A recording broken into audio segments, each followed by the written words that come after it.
is KC Sports Network, proudly presented by Emprise Bank.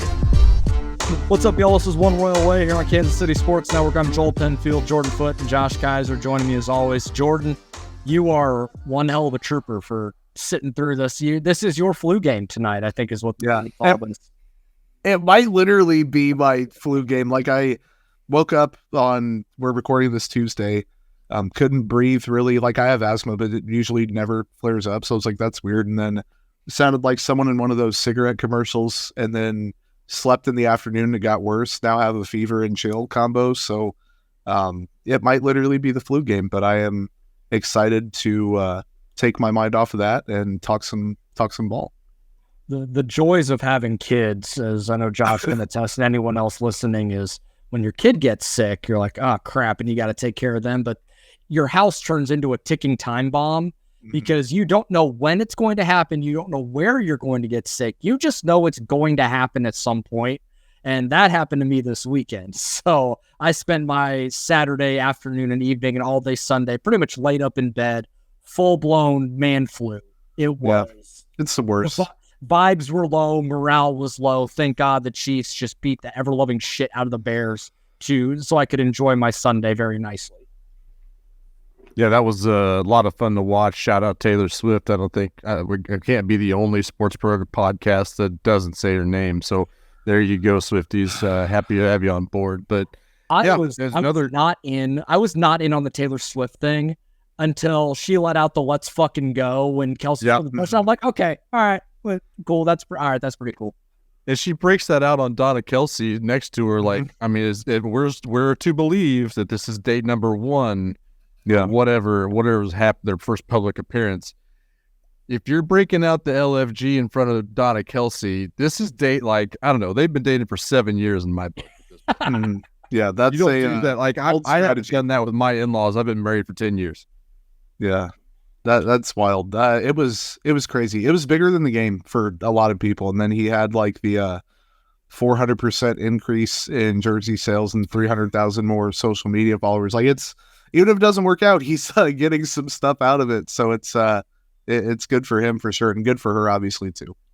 I wonder how many of those new 300,000 followers are really like internet sleuths just looking out for that. Totally hate him, man. That, like, my wife is a huge Taylor Swift fan, and I called like the Swifties a cult. And then you see social media, and I'm like, oh, it really is. Okay. It's wild. It's nuts. We're going to have to cut that. Nick, cut that. We don't need that. We don't need that kind of smoke energy. It's one of those, like, it's the Hannibal Buress thing of like, why y'all booing me? I'm right. Like, it is quite a collection of, I mean, NFL fans are just as ridiculous sometimes. It is what it is. No, there's no doubt about that. And I mean, like, the Chiefs are back to winning ways. KU football has some winning ways. So does Mizzou. K-State won over the weekend. And the Royals have won 10 out of their last 12 games down the stretch. No, we don't care about K-State. But local team, I'm going to acknowledge it. Sure. But hey, the Royals have won 10 out of their last 12 down the stretch here of the season. 5 games left after the game tonight. They dropped it to Detroit. Got, I think, 2 more in Detroit, and then the 3-gamer against the Yankees. Battle of last place teams in October, or at the end of September and October in Kansas City. Who would have thunk that back in April? So we got a lot to talk about today, and we can't thank Kansas City Strength and Conditioning enough for sponsoring the show. Only a few shows left, but we can't thank them enough for their support. Day one sponsor here at KCSN. Be sure to check them out. If you have a baseball or softball player in the area that needs a place to train. Some news dropped late last week. Andy Rogers posted the article. Brian Bridges, who was previously the director of amateur scouting for the Atlanta Braves, has worked as a national cross-checker for the Giants the last couple of seasons. He is now the director of amateur scouting for the Kansas City Royals. Danny Otnaveros, who previously has done that the last couple of seasons, has been promoted to VP of scouting.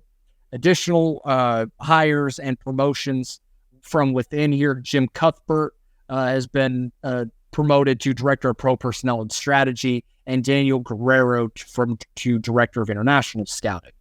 Just some guys that I noticed specifically from Brian Bridges' time with the Braves, who he drafted. He was the director of amateur scouting from 14 to 19. He worked with the Braves since 07 prior to that.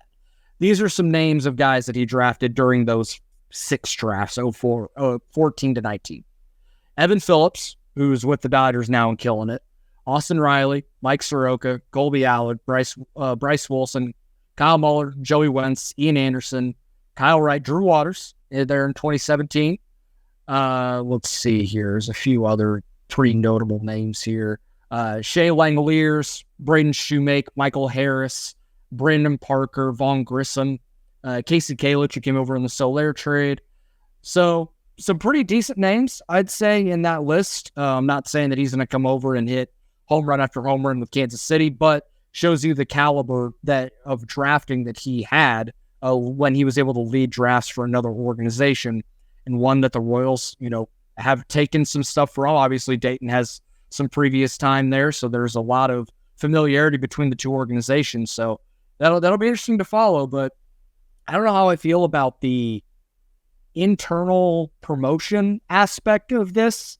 And it's not like Danny Ontiveros has done a terrible job. That's not the case at all.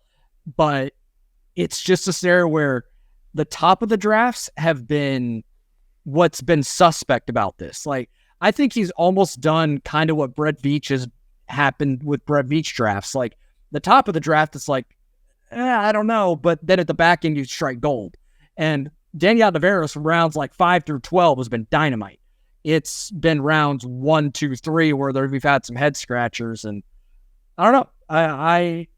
I'm not going to make some sweeping conclusions until we see how this works after the 2024 draft. But it did strike me as interesting that after the last few drafts, if not duds are not the right word, but has definitely not met the expectation to where the Royals need to be. I have a little bit of skepticism here. I'll put it that way. Yeah, and I think the biggest head scratcher out of this otherwise home run of a hiring with Bridges, I think, is totally. The Ontiveros being the vice president of scouting. When Andy Rogers' write-up of it, it was kind of a vague description of what he'll do. It's like he's overlooking everything, but not really directly involved with anything. It seemed like, he was running the draft room there in most of the drafts here lately, but doesn't seem, and he'll be influencing that in the future, but it doesn't seem like he's going to have that role moving forward as much. So it's kind of a weird move there. But otherwise, like Brian Bridges, I love the hire. It seems like across the industry has been heralded as a very good move. He's known, he got a reputation as a conduit between analytics and like old school amateur scouting, which is huge. I mean, we've talked about it before, how valuable that person is, the person that can kind of bridge the gap between the two worlds there, and that's how valuable that is to a front office. So that's huge. And Joel, you were talking about the draft. He was doing all those drafts from a very late pick position. That's like, that's huge, I think, at that point. So if he's able to find that talent that late in the draft, then what can he do with a top pick like he'll have next year? So that's kind of what I'm most excited about Bridges, bringing him on board. His experience in both analytics and kind of bridging the gap between the two worlds is huge, in my opinion. So I love the hire. Yeah, to build off what Josh said, like it seemed to be the Giants and their fans and the media were like, okay, this is a big loss. Like when stuff like that happens, a lot of people will show you how they feel about that person very quickly and say, okay, they can get back from this very quickly. Oh, this isn't a big loss. Like it seemed like a pretty legitimate one. So Brian Bridges himself seems like the man for the job. There's also the Lonnie Goldberg element of how many hands and how many cookie jars does he have? Where is he going to jump in? It seems like now this is less that answer could be, instead of, hey, I'm overseeing this, I'm factoring into this, which again, JJ Picollo is a different man than Dayton Moore and kind of moving in this direction. So I think it's a solid move. We will see Danny Ontiveros being the VP of scouting, how that works and what shape that takes. I do have questions about like how the pieces fit together, but the pieces themselves seem to be pretty decent. The part about like JJ talked about like needing new voices to come and challenge the systems that are in place. I love that answer. I mean, there is such thing as having too many cooks in the kitchen, but I don't think that's an issue right now. I think that is very much a a welcome thing at this point. So it's good to kind of see Piccolo and company kind of embrace that challenge at this point. So that was also very encouraging, I thought. I guess the only counter I'd have to that is when you're bringing in one new voice and you have 6 familiar ones in there, how often does that one new voice get drowned out, right? Like if you're going to go all in on the fresh new voices, then go get 3 of them. And maybe keep a couple of guys for some continuity's sake. So even if you're going to let Brian Bridges run the draft and, let him kind of have his philosophy and then let everyone else kind of work kind of fill in the cracks with how the Royals want to run things, then okay. But if they're going to bring Brian Bridges in and kind of what you see, and this is a maybe terribly mixed metaphor, but when you see like a new offensive coordinator go to in college football and like, oh, they're here to run our offense. It's like, what's the point in bringing in the new guy anyways? Like, bring in the new guy so that he can lead this thing in a new direction that they clearly need. Don't just bring a new guy in to bring a new guy in. It doesn't seem like that's the case. That's just the concern when you bring in one guy and then elevates 3 others from internal. I wonder if he's going to have a couple guys he's bringing in to do just that. I mean, that's what scouting and the hiring and firings that go on in the scouting world. It goes so far under the radar. Like, we don't even know that that's the case. Even as the 3 guys who follow the Royals pretty closely, I don't think we'll ever hear the hirings and firings that might come because of Bridges. But we'll definitely see the impact, I think, starting as soon as next year. Yeah. Speaking of impact, I tweeted out, I noticed the Royals got hot, obviously, in September, and I wanted to compare September of last year to September of this year. Everyone says, oh, the Royals play on fire every September and finish the year strong. They actually don't. And last year, they went 10-16, 385 win percentage, after a 464 July and a 448 August. So they were playing decent ball and got worse. This year, 13-9 after the Tuesday night loss, good for a 59.1 win percentage, 36 in July, 32 in August. So it's legitimate improvement. Run differential last year in September, -18. This year, +14. The average margin of loss is the exact same. The average margin of win is even 2 points worse. All of this is to say, the opponents they faced last September had an average win percentage of 49.9. So they were playing 500 teams in September and were not doing well at all. This September, 48.6. So they're playing decent competition, better teams than them, not playoff teams, but better teams than them. Houston, obviously, best team they've faced, unless I'm missing somebody. Against them. Exactly. They whipped their ass. So this can easily turn to 13-13. And then you're like, okay, well, they didn't really finish strong, but it's better than last September. I don't think it necessarily means a lot going into next season, but it is always better to see a team fight to the end as opposed to rolling over and going, 5-21 or whatever it would be. And I think that's largely credited to what I kind of pulled from this last couple week sample size since September 13th they've had, and coming into the game, not including the Giants game, but they kind of started living up to their expected stats. So it kind of seems like this offense is a little bit legitimate.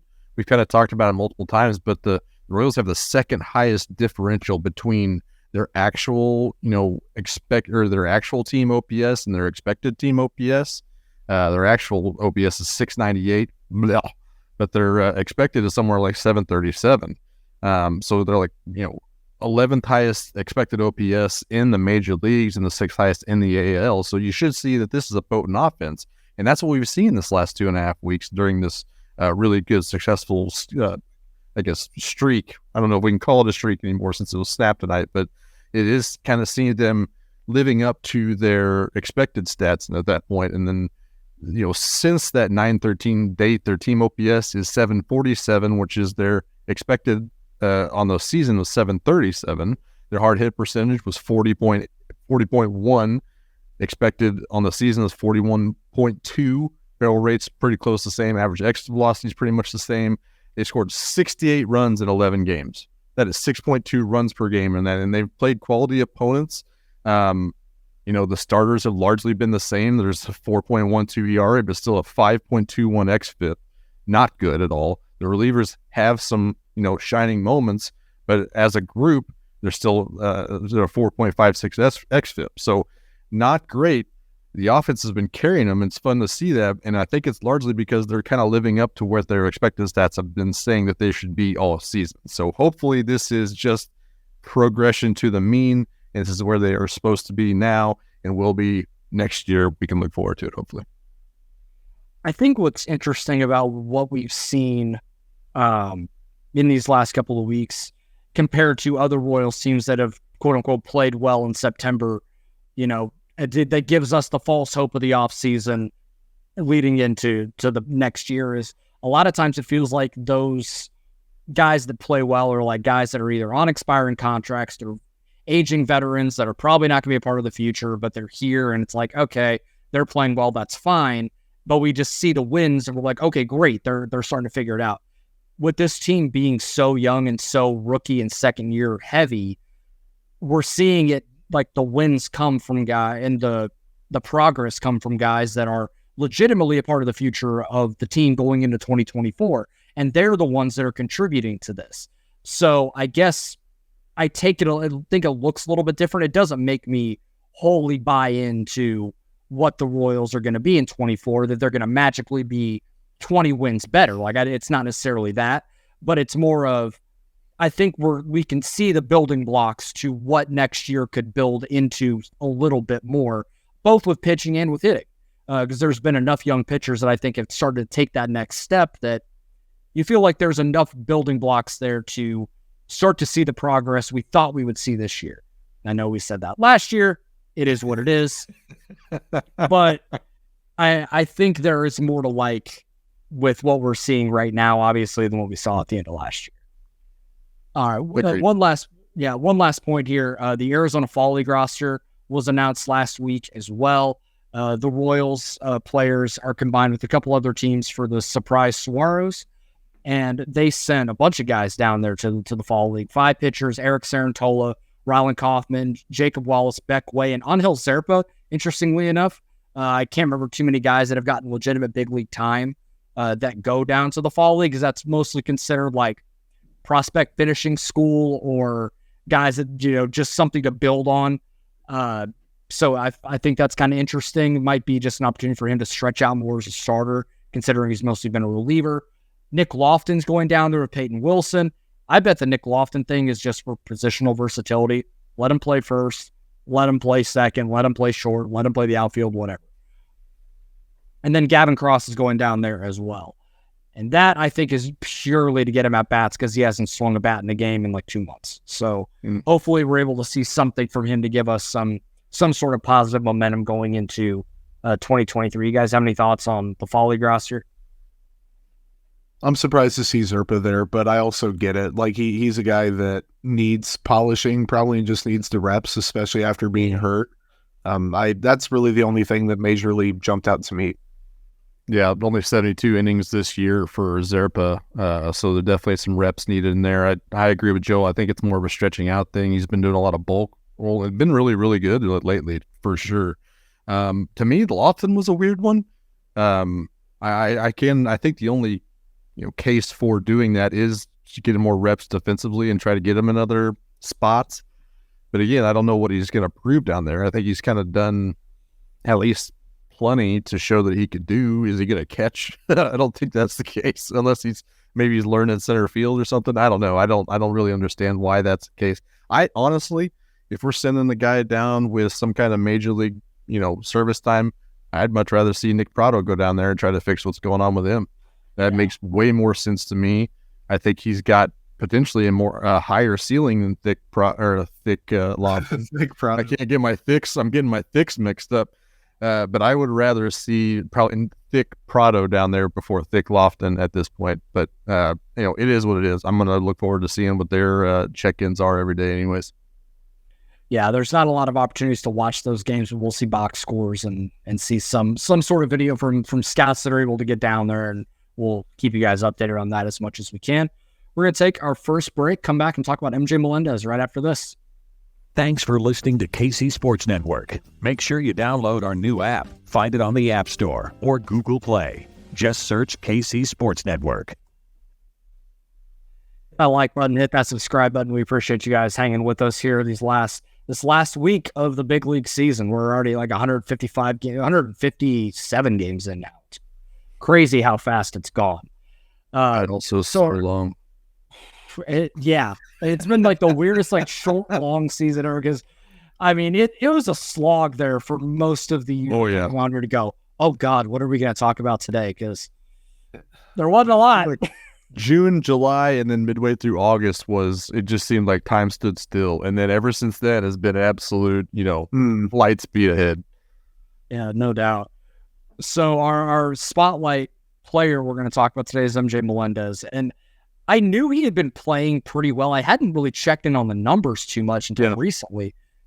He's been a completely different player in the second half, at least at the plate. So to break down first half versus second half, in the first half, I mean, it was atrocious. /206, 289, 333, 68 weighted runs created plus, 6 home runs, striking out nearly 30% of the time. Now walking 10%, but ISO 127, and I think he metrically graded out as the worst right fielder in baseball, something along those lines. Which is saying something. There's a lot of bad outfielders in right field. Yeah, now thankfully he's playing more left field now, and thankfully he's not the worst, because that's reserved for Jurickson Profar and Kyle Schwarber. If you think what MJ Melendez is doing out there is bad, what Kyle Schwarber's doing out there is an affront to God. It is. I don't know how they keep putting him out in left field. I don't know. How is Jurickson Profar only 30 years old? Every time I see how old he is, I'm like, it feels like that guy should be 45 by now. Like, he's been in the league forever. It's like Elvis Andrews, and they kind of came up around the same time. You're like, how are you still just 29? Well, I kind of look at Buxton, like him the same way with Buxton, because they were top prospects for so long. Then I'm like, God, when he came up, was he 25? Nope, he was 21. Like, it's so weird. Yep. Moving us back to MJ Melendez, the second half of the year. So this is from the day they got back from the All-Star break on July 14th until today, or I think it was the 23rd was their last game. Yeah. My bad. I had my days mixed up here. Either way. It's all blurred. Yeah, it is. Slashing 271, 346, 477, a 119 weighted runs created plus. Got the strikeout rate down to 26%, and he's still walking 10%.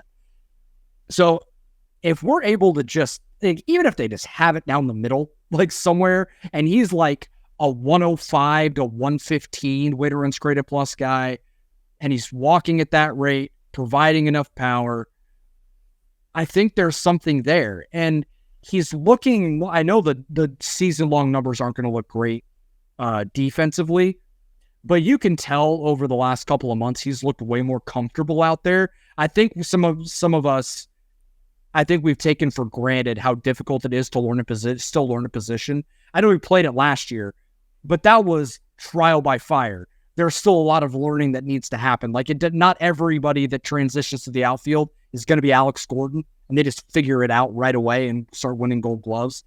Not saying MJ Melendez is ever going to get to that point, but if he can just be passable in the outfield, like Whit Merrifield level, that was just like, they're fine. They're not terrible. They're not amazing either, but can just certainly hold their own and catch every fly ball hit to them.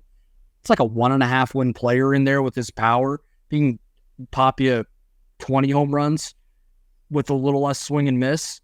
Like, I do think, like, I have come around on MJ Melendez a lot more over the last 2 months than where I was in the middle of May, where I'm thinking, God, I don't know what they're going to do with him at this point, because it wasn't like he was carrying anything defensively and he couldn't hit water if he fell out of a boat. Yeah, I haven't heard that expression before. That was really good. I don't know why I thought that was so funny. He is 97th percentile in average exit velocity. He's been hitting the crap out of the ball. 91st percentile in hard hit rate. 86th percentile base running value. Walking at a decent clip. 88th percentile arm value, but 2nd percentile and outs above average. So, like, if he gets to being a near average defender in terms of range and jumps and all that stuff, he has the arm to be a viable outfielder. And really, one thing I noticed, he struggled against fastballs this season bad. and against four-seamers with 37.3% of the time. Last year, that was 27. Fangraphs does like that, and I've brought this up before. They're like runs above average per pitch, and they kind of show you how the player's doing against each pitch. Before the All-Star break, he was at minus 6.8 against four-seam fastballs. Now he's at 7.5, plus 7.5 since the All-Star. That little hand adjustment was crazy. Wild. Big difference for him. Like, I personally have never been completely sold on him, but like Joel said, if he can be a near-average defender and a slightly above-average hitter, you have an everyday player in your lineup. And with that power, he's going to grow into and he's still young. Like, he's not ancient. He still has the new car smell, I guess you could say, is a core piece for the future. So if he can be more of the player he's been since the break instead of the player he was before the break, he's going to be fine. I'm so happy you brought up that fastball change because that was massive. And we've talked about it multiple times with multiple guys. Like, that was kind of the key to unlocking Bobby Witt Jr. is him able to handle fastballs, especially up. The little hand adjustment for MJ seems to be a very big key to unlocking what he could potentially be. I am still legitimately terrified of his BABIP in the second half. It is 343. That is bonkers, especially for a guy that wasn't even close to that in the minor leagues. He does not have a track record of a BABIP that high. And now that it's 343, he was still just kind of, was he hitting 275 average at this point? I think is what it was in the second half. Yeah, 271. Yeah. So it makes me legitimately terrified, but there is reason he is having success off the fastball and doing quite a bit of damage on it. He's also chasing less. He's also whiffing less. So I think that there is definitely some adjustments that he made, which is key at this point for all these young guys, making adjustments, being coachable, unlocking something and listening to your coaches just to try to make something work, and just constantly tinkering, constantly making things, different, changing things up. So I think there's plenty of reason to believe in the adjustments that he did make, but that BABIP still terrifies me to the core. So as much as we've seen MJ Melendez do this season, how much we've seen him struggle, how we've seen him rebound in the second half, there's still some questions to be answered by MJ Melendez next season. Hopefully he gets to it before June or whatever next year. But I think at this point, I think he is your starting left fielder next year opening. 100%. I'm fine with that. Joel, you talked about he's pretty much like an average to just slightly below average left fielder. That frees up Nelly Nukes to be your everyday right fielder, which is what you want anyways. And I think his bat is more valuable in left field than it is even in right field at that point. So he's not going to be your traditional slugger, I don't think. 15 to 20 home runs is just fine. If he's not going to be a catcher, stick him in left field and let's do this thing. It's really what you got to do at this point. So this is an interesting note that I found on Savant that suggests that maybe he's getting more comfortable. It's just not all the way there yet in the outfield. So he gets out of 101 qualified corner outfielders, he's 97. He's 97th out of 101 in jumps, like outfield jump, but he's 43rd out of a 101 in route efficiency. So he just he doesn't anticipate it, but he knows how to get there and get to the ball efficiently when it's in the air. He's just not seeing it off the bat like a traditional outfielder would. So I think with just a little bit more time, he's going to be able to anticipate, and because he takes enough efficient routes to the ball, that we're going to see less of the kind of whoopsie-daisy sort of stuff from him in the outfield. I think that is interesting. I thought that was interesting that he actually does take good routes to the ball. It's just the jump is horrific given how decent of an athlete he is. I wish that Savant was around for when Nori Aoki played, because the routes he took in the outfield were interesting is the word, I guess. Oh yeah.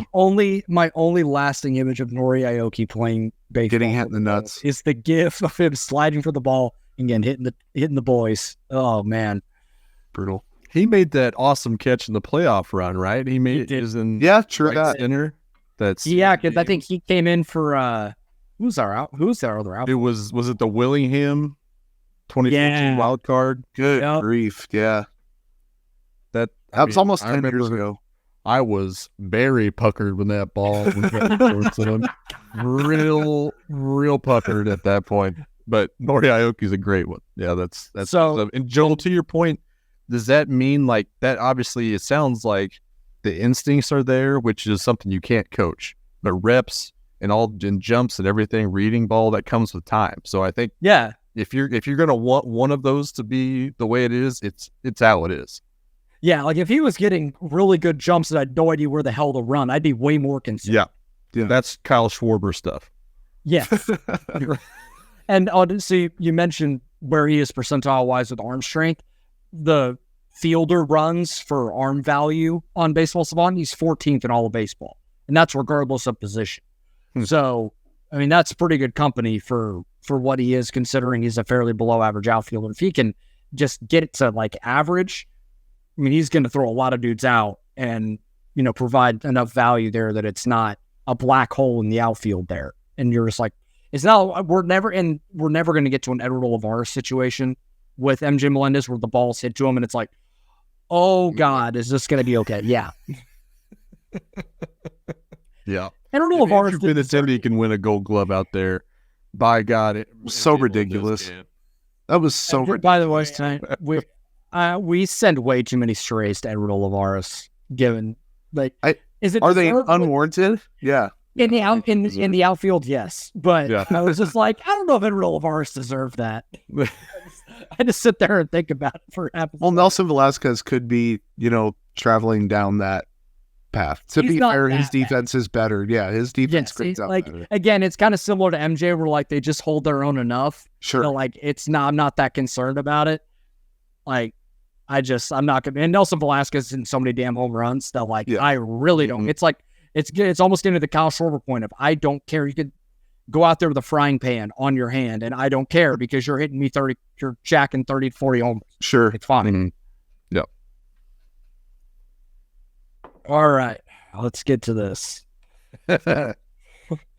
We're back with another week of football, and DraftKings Sportsbook is keeping us in on the NFL action with great offers every single day. New customers can bet $5 and get $200 instantly in bonus bets. Throw $5 down on any of this week's epic matchups to walk away an instant winner, and DraftKings isn't stopping there. All customers can take advantage of 2 new offers every game day this September. Football's more fun when you're in on the action, so download the app now and use the code KCSN. New customers can bet just $5 and get $200 instantly in bonus bets only on the DraftKings Sportsbook, an official sports betting partner of the NFL. With code KCSN, the crown is yours. Gambling problem? Call 1-800-GAMBLER or visit www.1800gambler.net. In New York, call 877-8-HOPE-NY or text HOPE-NY 467-369. In Connecticut, help is available for problem gambling. Call 888-789-7777 or visit ccpg.org. Please play responsibly. On behalf of Boot Hill Casino and Resort in Kansas, licensee partner Golden Nugget, Lake Charles, Louisiana. 21 plus, age varies by jurisdiction, void in Ontario. See sportsbook.draftkings.com/football. Terms for eligibility, terms, and responsible gaming resources. Bonus bets expire 7 days after issuance. Eligibility and deposit restrictions apply. Thanks for listening to KC Sports Network. Make sure you download our new app. Find it on the App Store or Google Play. Just search KC Sports Network. The quick trigger just absolutely brutal. I had a little joke in there too. Wow. I was gonna give you some flowers because that was an awesome read. Thank you. That was great. Incredible. Producer Nick fastest hands in the West to get to the ad read. Nick gave me a little Matumbo. Yeah. No. Oh man. What are we doing next? I forgot already. Okay. Minor league. We're talking about Omaha. Yeah. Yeah. You're gonna send me back to Omaha. That don't even live there. So Omaha finished their season this week. They finished 68-77. Like every other Royals affiliate, they did not make the playoffs. We'll talk about a few of the guys here. Triple A is just so weird for me now to talk about prospects because there's not really many prospects there anymore, and that goes to almost every team. It's almost just like a bunch of 40-man holdovers and quad A guys and dudes that are just kind of hanging on. So I I don't know what to make of a lot of it. I guess the main guy to talk about is Tyler Gentry. He was, one of the hitters of the year for the Royals. But other than that, man, I don't know. What were some of your guys' thoughts? Joel's like, I'm all out. I'm looking at this and I'm like, everybody that was this, for lack of a better term, worth a shit in Omaha got to Kansas City and they played there. So I kind of cheated. I went with Austin Cox and James MacArthur as high points. They both obviously parlayed their Triple A success into big league reps, and Cox had a 3.61 ERA in 47 innings. He left 93.8% of his base runners on base in Triple A, which is pretty ridiculous. That's awesome. Played 24 games with the big league club, obviously dealing with the torn ACL now, going to miss big chunk of 2024 probably. MacArthur, 3.98 ERA, 3.57 FIP in 40 innings, only allowed 2 home runs, struck out 12.6 guys per 9. So really was the whammer, the hammer, the jammer, whatever you want to call him, down in AAA. I covered my ass because I didn't remember what his nickname was, but parlayed it into cast a wide net. Yes, parlayed it into big league experience. So those are my 2 pluses for AAA. I had Dairon Blanco. Also, both these guys are guys officially after tonight, guys that are spending time in the majors as well. But Dairon Blanco really forced his way into the big league conversation. Kind of went into the season with a little bit of a debut, but not really being taken, seriously by a lot of us. I'll say us because I think all 3 of us were in the boat of not taking him super seriously. But 49 games in Omaha /347, 444, and 451. Oh, yeah, he stole 47 bags in 49 games. He led Omaha in stolen bases and only played there for a quarter of the season, or a third of the season, I should say. Also playing excellent defense. So got the promotion /226, 299, 400 at the majors, stole 22 more bags. His defensive metrics were average to good. Really kind of forced his way into the log jam of the outfield that's currently being taken into consideration. I think you got to think of him maybe as a 5th outfielder. I don't know if this Royals roster is in a position to carry him for that, but could be a nice trade piece. But they're going to have MJ, Waters, Nelly, Isbell, Gentry, Lofton, and Blanco all potentially in that outfield next year. Depth is a good thing, but it's also kind of the best place that we could potentially be adding offense to. Sure. So it's kind of like it's a log jam that he's going to have to find a role in, like we've said before, 30-year-old guy on the cheap. That's the biggest thing. That can, can do the things. Like, there's no more developing. This is his prime. Yeah. So if Dairon Blanco to that role, if Dairon Blanco was like 26, I think we're having a different conversation about his outlook for next year. But he's going to be 31, and I don't know if you want to carry. And I know he's still cheap because it'll be league minimum salary, because he's still pre-R, but I don't know if you want to carry that guy at that age. Like, it's tricky because I think there's enough potential there for him to provide enough value as a 5th outfielder with his defensive ability. He's fine enough at the plate that it's not like it's a black hole if you keep him on the roster. And obviously, he's lethal on the base paths. So, I don't know. I think Prado factor into that. Does the Prado factor into the outfield picture at all, too? Like, they have a lot of guys that... I don't know what to do with Nick Prado either. Like, there's guys that could play technically, like, the max outcome for guys they have that could end up playing in the outfield. It's a lot. It's a ton of people. Yep. You're not wrong. They're kind of along the same lines. The pitching staff is kind of along those same lines with a lot of log jam. And let's go ahead and throw not just Johnny Bolin, who we've just were told prior to the recording that he'll be making the start tomorrow for the Royals. So shout out to Jonathan Bolin and his MLB debut. But tonight was the debut of Anthony Veneziano. We've kind of wanted to see him a little bit more. It kind of shocked us that he started out in Double-A starting at the year, but he showed out, earned the promotion to Omaha, played in 18 games, 17 starts, a 4.22 ERA with a 4.62 FIP, a 20.6 K percentage, 11% walk percentage. So not super great, but he did have some absolute, gems that were part of that experience as well. But overall, this was a big year. He was 25 years old I think he just turned 26. Eligible for the Rule 5 last winter, was not put on the 40-man and passed over in the Rule 5. So he went out there and kind of showed what he, that he deserved a 40-man spot, deserved a cup of tea to see what he could do at the major leagues. Made his debut to the tune of 1 innings pitch, 1 hit, 1 walk, 2 unearned runs, and no strikeouts tonight. So shout out to Anthony Veneziano for his MLB debut. He was definitely one of the bright spots in Omaha this year, and excited to see what he could bring to the rotation potentially next year. Also, shout out to Samad Taylor, had a good year. Max Castillo had a good year. And a guy that none of us are talking about, Walter Pennington. I think Spencer Farr was the only one talking about Walter Pennington at all this year, but he quietly had a very good year in the bullpen in Omaha this year. I would potentially be interested to see what he could do in spring training next year. Kind of an outside track chance to make the roster through that way. I mean, I'm furiously looking up Walter Pennington's stats. Yeah. That 3.69 ERA in 41 games, 61 innings, 64 strikeouts, 31 walks. Okay, I'm not going to worry about walks with Triple A because of the ABS. It is so jacked up and so flawed. And I'm not going to worry about walk numbers for anybody in Triple A. I'm just not. Yeah. So 64 strikeouts, 61 innings. Okay, that'll be interesting to take a look at. I'll talk about Tyler Gentry.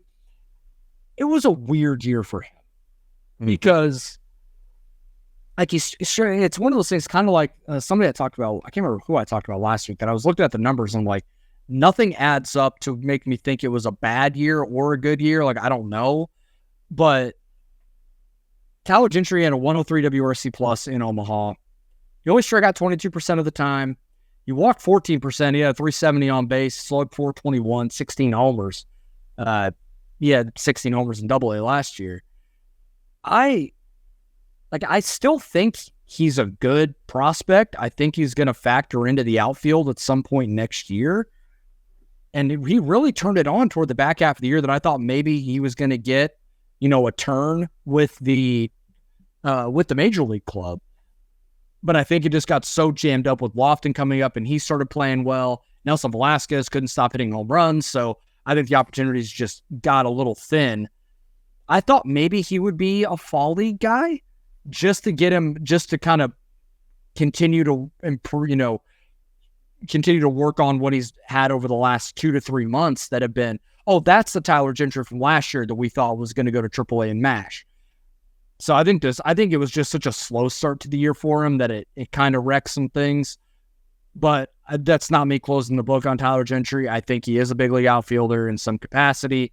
I think he's going to be a non-roster invitee to spring training and fight for a fourth outfield spot potentially with this team. So it'll be interesting to see what he does, but definitely an interesting year in AAA and a generally hitter-friendly league.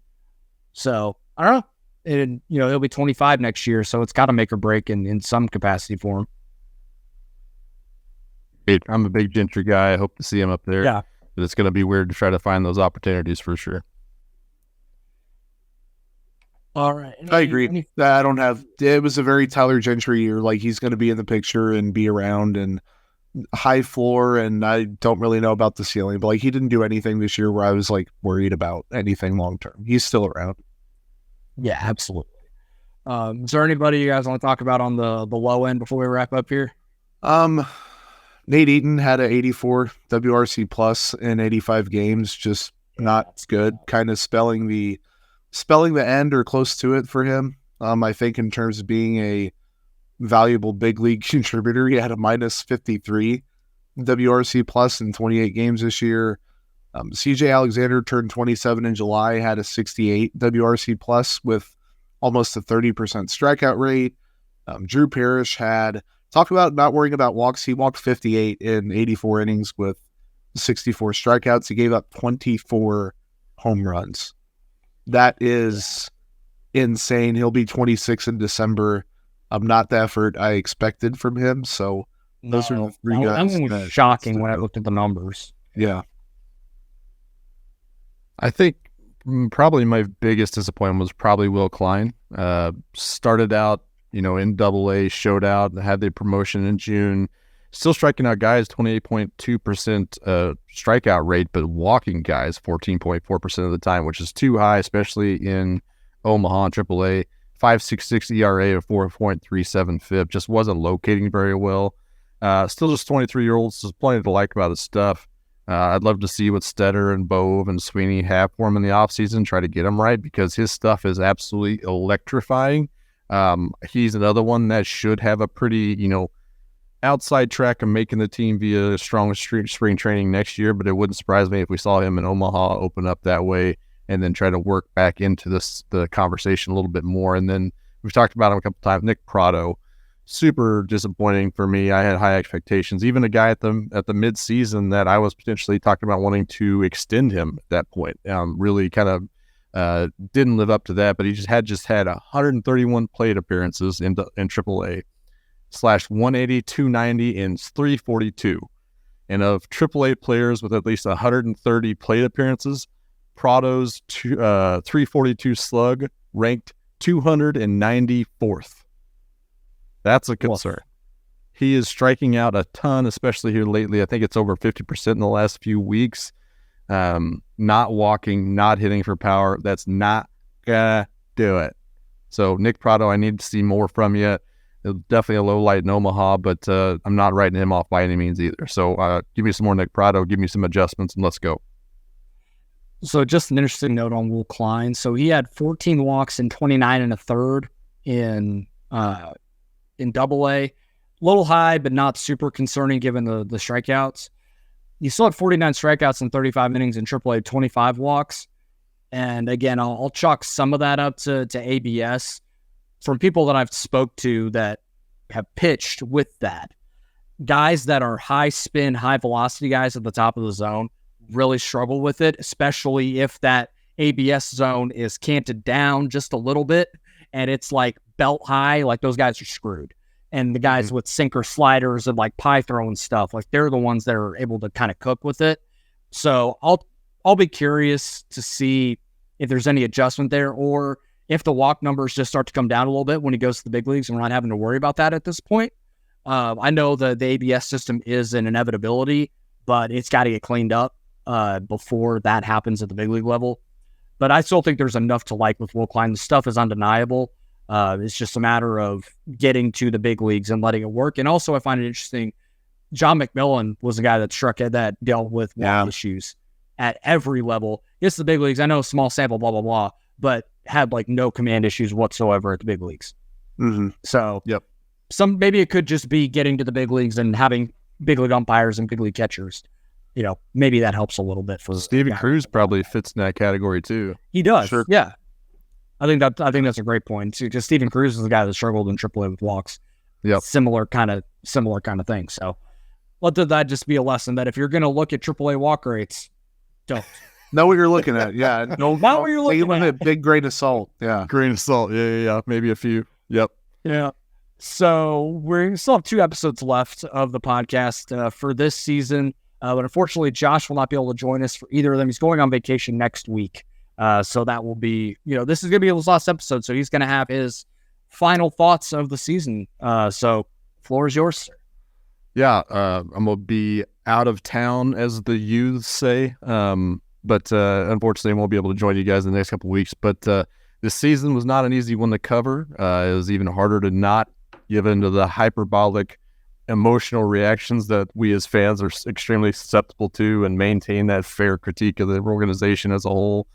Not really a bright side to 100-plus loss season, especially after you've already had 6 in a row prior to that. This is the 7th under 500. So the 3 of us aren't here to be, organizational apologists or sunshine pumpers or anything like that. We're fans at heart. We're undoubtedly speak for all the fans when I say we need to see improvement from this organization this offseason.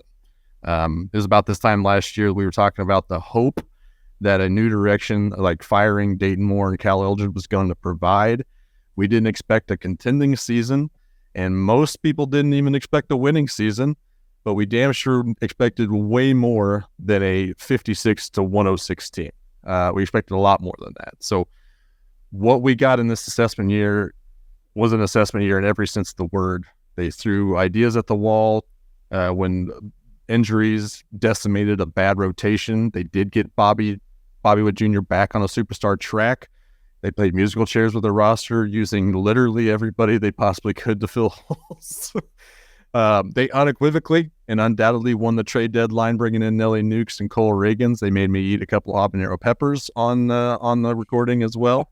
And I think at the end, they actually have a really good idea about what they need to do moving forward, even to the point where it sounds like, from what JJ said in a couple of interviews here lately, that they're going to do some adding in the offseason. So that's exciting. With the exception of 2014 and 2015, Royals fans have been stuck in this same cycle that we were talking about earlier, that they give you hope at the end of the season where they start to go in a late surge. You think there's going to be something worth it. And I've started rewatching the Dark Knight trilogy. Shout out to Batman. And in there, in The Dark Knight Rises, Bane talks about where he grew up in a prison that was literally hell on earth because it had the one thing that no other prison had, which was an opening at the top that gave hope. And one of the quotes that rang true to me as a Royals fan was, "There can be no true despair without hope." But in the same trilogy also give us the quote, "The night is always darkest just before the dawn." My question and the challenge to this organization on behalf of all the fans that listen to the One Royal Boy podcast is, where is the dawn? What is going to be different about this offseason?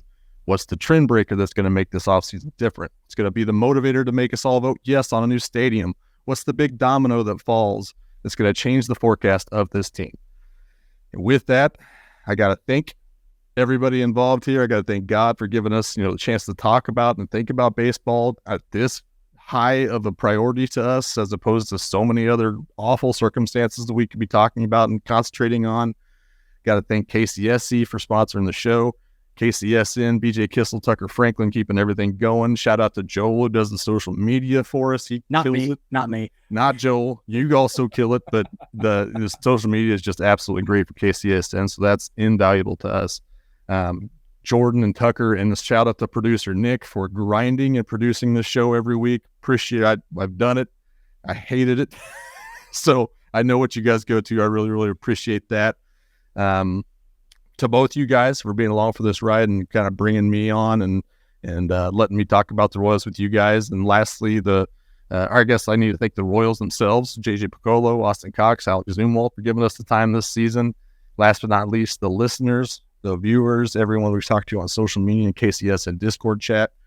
We work very hard every week to earn every second of attention that you guys give us, and we do not take that for granted. So with that, I hope to see you guys all again next year. Appreciate your time. And with that, I think that's a good way to wrap up this episode. I'll be back with Jordan next week. We'll kind of do a little, end of season recap, because the Royals will be finished by the time we record next week. We'll figure out something to talk about. Hopefully we get a couple of wins against the Yankees. Keep them in the basement of the AL East, just so we all get a good chuckle at the end of the year. And we'll talk to you all next week. We appreciate it.